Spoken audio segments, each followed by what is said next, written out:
You don't become a legend by being normal. Kobe Bryant wasn't normal. He was obsessed. While others slept, he trained. While others celebrated, he worked.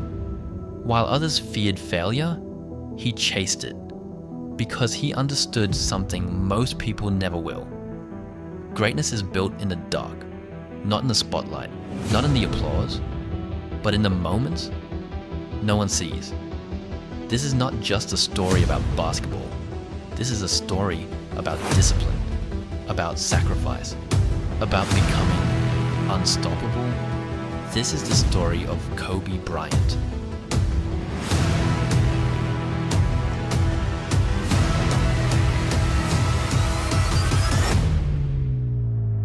This is where the story begins. Kobe Bryant was born on August 23rd, 1978, in Philadelphia, Pennsylvania. Basketball was already in his blood. His father, Joe Bryant, was a professional player, a man who lived the game every single day. But Kobe's journey would be different.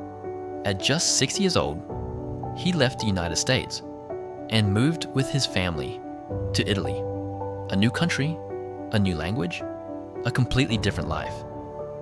But even there, far from the NBA, far from the spotlight, the obsession had already begun. A ball, a dream, and a mindset that refused to be normal. Far from home, far from the spotlight, Kobe Bryant was already becoming different. In Italy, basketball wasn't just a game. It became his world. Every day, every moment, every opportunity was a chance to improve. While other kids were playing, Kobe was working, alone, focused, relentless.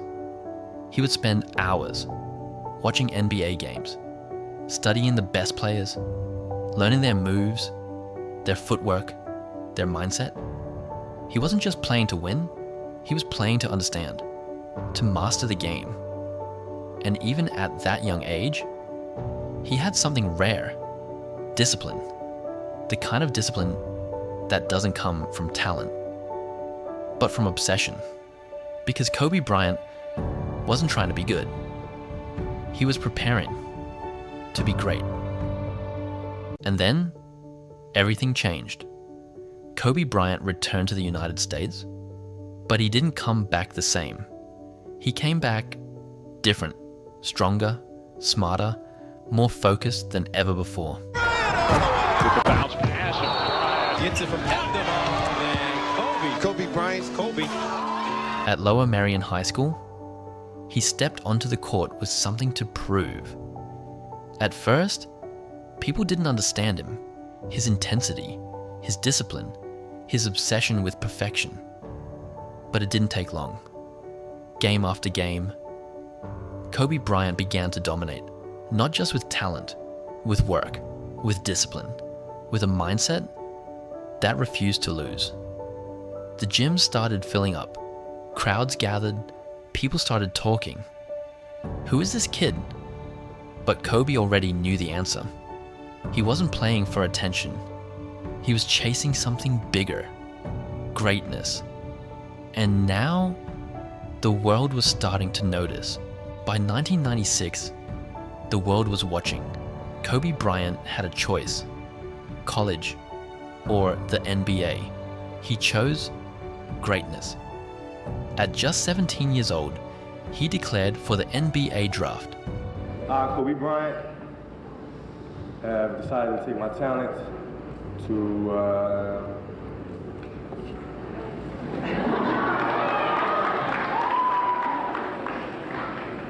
No, I have decided to skip college and take my talent to the NBA. A decision that shocked the world. With the 13th pick, Kobe Bryant was selected by the Charlotte Hornets. But that wasn't the end of the story, because shortly after, he was traded to the Los Angeles Lakers. Kobe Bryant could play basketball for any college in the country. He scored 1080 on his SATs and is widely acclaimed as the finest prep player in the nation. But he won't be playing for Dean Smith, Mike Krzyzewski, or Steve Fisher. Instead, on Monday, he declared himself eligible for the NBA draft. A new city, a new stage, and the beginning of something legendary. But the NBA was not easy. He was young, inexperienced. And then came the moment. Airball, airball, airball. 3 missed shots in front of the world. Most players would never recover. But Kobe Bryant was not most players. That failure didn't break him, it built him. Story of Kobe Bryant, the basketball player. In his first year as a professional, his team reached the playoffs and he was the superstar, the young superstar. And in the last minute of the game, he had 3 shots to win the game for his team and missed all 3. And at the end of the game, the commentators were astounded. This great talent missed all 3 shots. And he was sat down on the bench and his head was in his hands. And they were talking about how he must feel dreadful.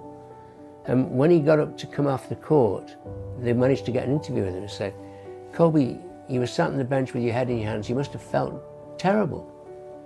And he looked at them and he said, what's feeling got to do with it?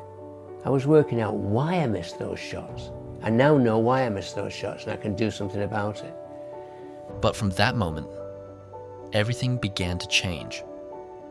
Kobe Bryant didn't run from failure. He attacked it. He trained harder, worked longer, pushed himself further than anyone else. To do that, you have to practice, you have to train, right?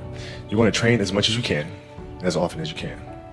So if you get up at 10 in the morning, train at 11, right? 12, say 12, train at 12, train for 2 hours, 12 to 2.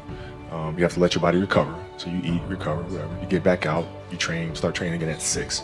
Train from 6 to 8, right? And now you go home, you shower, you eat dinner, you go to bed, you wake up, do it again, right? Those are 2 sessions, right? Now imagine you wake up at 3, you train at 4, you go 4 to 6, come home, breakfast, relax, blah, blah, blah. Now you're back at it again, 9 to 11, right? You relax, and now all of a sudden you're back at it again, 2 to 4, and now you're back at it again, 7 to 9. Look how much more training I have done by simply starting at 4. Right? Soon, the league started to feel it.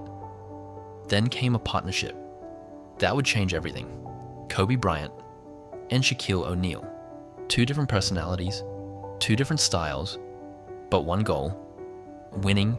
Together, they became unstoppable. Game after game, they dominated the league. Power, skill, precision. No team could stop them. And in 2000, it all came together. Kobe Bryant was an NBA champion, but he didn't stop there. 2001, another championship. 2002, again, 3 titles. Back to back to back, a dynasty. Kobe Bryant was no longer just a young player. He was becoming a legend. But success comes with pressure. And behind the scenes, things started to change. My teammates, they all thought I was absolutely crazy the day me and Shaq got in a fist fight. This big dude, he would have hurt Kobe. He really would have. That's when he was rude. Oh, there's a swing by O'Neal. Touch it, Brad Miller. Shaq gone berserk. We were playing a pickup game. We was doing a lockout season. We were on opposite teams. Laker personnel over in the corner. We just playing. And trash talking. Yeah, take that little. I'm looking around. Oh, me. I'm thinking it's kind of like just joking around. Next thing I know, it's getting real serious. Nah, this is my team, man. This is my team. And then they square up. And I'm like, come on, guys, break it up, break it up. As I'm doing that, Kobe, I can't remember what he said or what he did. Said, what you gonna do about it? What you gonna do about it? But Shaquille reeled back and threw it. I saw a big hand coming this way. And I grabbed him, and part of the punch hit me right here, and then the rest followed through on Kobe. And then all of a sudden I'm like, You're holding Shaq. I'm holding Shaq. I'm fighting for life right now, because I'm like, I can't hold this big dude. I'm looking around, somebody help. Kobe's like, wanting to throw a couple little jabs. Somebody came and grabbed Kobe, and I'm still holding on Shaq. He's like, let me go, let me go. Nah, man, relax. And then they all just kind of broke us apart, broke us up. When it happened, when it got physical, I really got scared. They were two of the best players of the NBA, but they couldn't stand playing with each other, especially after suffering two big defeats in a row. It will end with a sweep. They've got to get some sense that they need each other. What does the future hold for the Lakers? This time, they needed to prove to everyone that they could somehow win together. Game 7, we're down. That day was a big turning point. We have to win. There's no other option. My son Sharif, who was 2 years old at the time, and he came to me before the game, gave me a kiss, and said, "Daddy, I need you to win the game." Well, for me, I was kind of nervous. I didn't have one of those Shaq-like games at all. Still no Shaquille O'Neal for the Lakers. When we were down 15, I was like, man, not only am I going to lose, it's going to be my fault. I'm going to let my first son down. 12, can't finish it. O'Neal. I think in the fourth quarter, I got rolling a little bit. I'm telling Kobe, hey man, I'm open. He crosses up Scottie Pippen, and he catches eye contact with me like, okay, this is the one you wanted. So Kobe throws a lob super, super, super high. So I had to get up.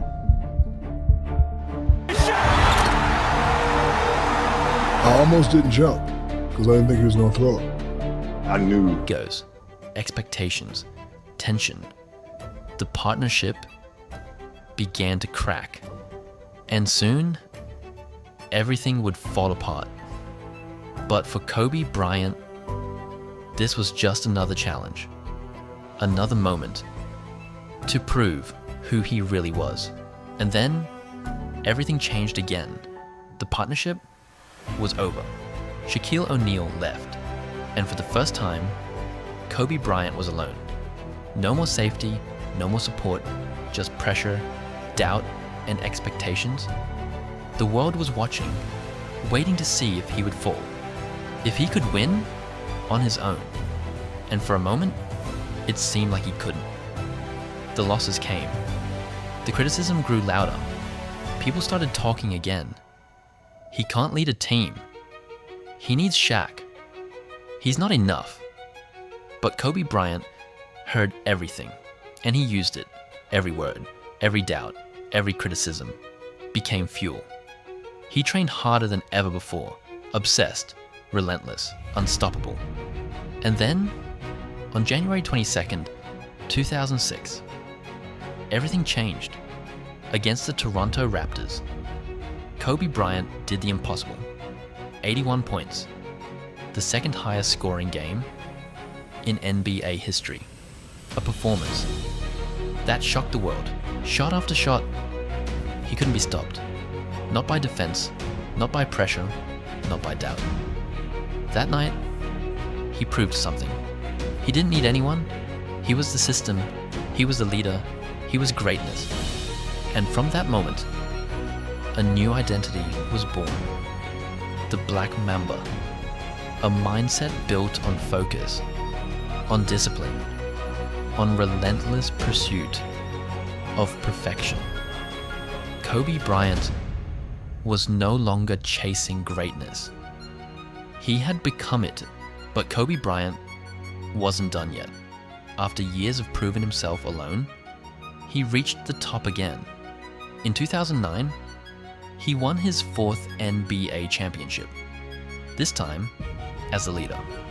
No doubts, no questions, just greatness. And in 2010, he did it again. Another championship, back to back. But this one meant more, because it wasn't just about winning. It was about proving who he had become. A leader, a champion, a legend. Years passed, but Kobe Bryant never changed.